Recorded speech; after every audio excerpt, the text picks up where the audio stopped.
ഓണത്തിന് വിനോദസഞ്ചാരികൾക്ക് ഇടുക്കിയിലേക്ക് സ്വാഗതം. ഇടുക്കി ചെറുതോണി ഡാമുകളിൽ പൊതുജനങ്ങൾക്ക് സന്ദർശന അനുമതി. സെപ്റ്റംബർ 1 മുതൽ നവംബർ 30 വരെയാണ് ഡാമുകൾ സന്ദർശിക്കാനായി തുറന്നുകൊടുക്കുന്നത്. ബുധനാഴ്ച ദിവസങ്ങളിൽ പരിശോധനകൾക്കും ശുചീകരണ പ്രവർത്തനങ്ങൾക്കുമായി പ്രവേശനം ഒഴിവാക്കും. ഡാമിലെ അറ്റകുറ്റപ്പണികൾക്കായി കഴിഞ്ഞ മെയ് മാസത്തിലാണ് ഇടുക്കി ചെറുതോണി ഡാമുകൾ അടച്ചത്. ഓണക്കാലത്തിന് മുന്നോടിയായിട്ടാണ് നിലവിൽ ഡാമുകൾ വീണ്ടും തുറക്കുന്നത്. സെപ്റ്റംബർ 1 മുതൽ നവംബർ 30 വരെയുള്ള 3 മാസക്കാലമാണ് സന്ദർശനാനുമതി.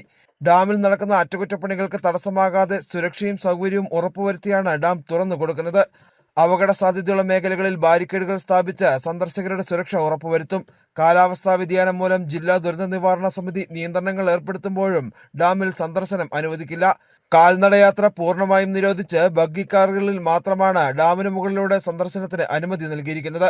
പ്ലാസ്റ്റിക് ഉപയോഗം പൂർണ്ണമായും ഒഴിവാക്കി ഗ്രീൻ പ്രോട്ടോകോൾ പാലിക്കണമെന്നാണ് സന്ദർശകർക്കുള്ള നിർദ്ദേശം. പോലീസിനെ നിയോഗിക്കുക, ഇൻഷുറൻസ് പരിരക്ഷ എന്നിവ ഹൈഡൽ ടൂറിസം ഉറപ്പാക്കണം.